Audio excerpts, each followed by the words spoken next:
I'm here at India at Q with chef दमन श्रीवास्तव जी और ये बहुत ही अच्छे ऑथेंटिक एंड ट्रेडिशनल खाने में बिलीव करते हैं और इनकी प्रेजेंटेशन तो इस लाजवाब है. It's an honor to cook a good food and make sure that everyone is happy with the food. आज इसी का मजे लेंगे. बिल्कुल बिल्कुल.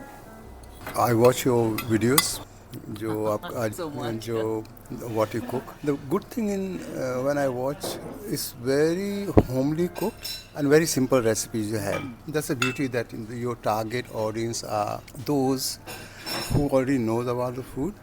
But you're also giving some tips. Being a professional hospitality person for many years, I learned from your recipes. So So thank you I for think that's your kind words, Rajas. that's really really good, to know that and learning some really home cooking, which the 5-star personnel they don't know about it.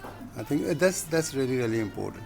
Really I try to keep it simple. घर में ही जो ingredients हैं उसी से बनाएं जिससे कि बच्चे परेशान नहीं हो कि इंडियन कुकिंग मुश्किल होती है. इंडियन कुकिंग काफ़ी कॉम्प्लेक्स होती है, ऐसा नहीं है, क्योंकि उसमें जो स्पाइसेस हैं, जो मसाले हैं, उनका अपना अलग ही करैक्टर होता है. तो इंडियन कुजीन में ये है कि आपको हर स्पाइसेस जो हैं उसको समझना पड़ेगा. तो रेसिपी पढ़ के तो कोई भी बना लेगा, लेकिन जो चीज़ आपको लगातार बताते हुए आप सालों से बना रहे हो तो उसका टेस्ट कोई दूसरा ही होता है. कि अगर आप कहें कि भाई मेरी माँ के हाथ का खाना और माँ के हाथ की जो दाल है वो सबसे टेस्टी होती है, तो उसके 2 रीज़न है. एक तो वो दिल से बनाती है और दूसरी है कि वो दाल को उन्होंने मतलब पिछले 20 साल से वही दाल बनाई है. She got a mastery on that particular. And ये दूसरा रीज़न होता है कि एक चीज़ को हम बार बार बनाएं तो वो परफेक्शन के उसमें आ जाती है. आलू की टिक्की है गरमा गरम.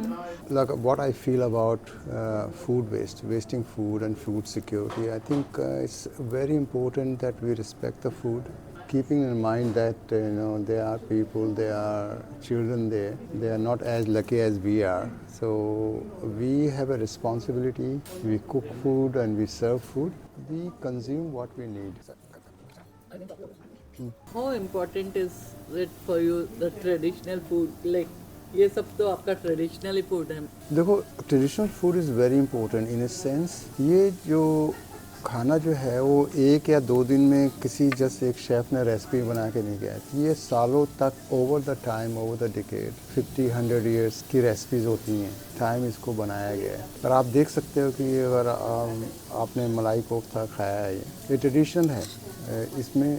लेकिन एक चीज़ आपने और नोटिस करी होगी इसमें, जो इस रेस्टोरेंट में जो कोई भी चीज़ है वो नेचुरली सर्व की गई हैं.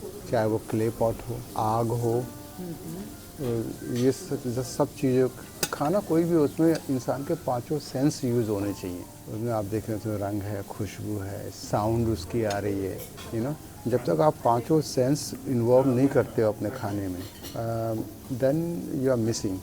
एंड ट्रेडिशनल फूड में क्या होता है कि कई बार जो होता है कि लोग जो हैं उसके साथ खेलना शुरू कर देते हैं in name of fusion cuisine, और उसको मॉडिफाई करने की कोशिश करते हैं. और वो सोचते हैं कि हमने मिक्स एंड मैच कर दिया विदाउट रिसर्चिंग. हर चीज़ को मॉडिफाई नहीं कर सकते और आप किसी चीज़ को ऐसे नहीं बदल सकते. उसको आप गहराई से समझना पड़ेगा. Thank you, Daman ji, for your lovely and yummy food. We just thoroughly enjoyed it. Thank you so much and it's a pleasure आप लोग यहाँ पे आए. बड़ा अच्छा लगा आपके साथ बातें करके और खाने के बारे में बात. आपसे कुछ टिप्स लेके आपसे भी. मेरा भाग्य सौभाग्य. Please like and subscribe for easy recipes.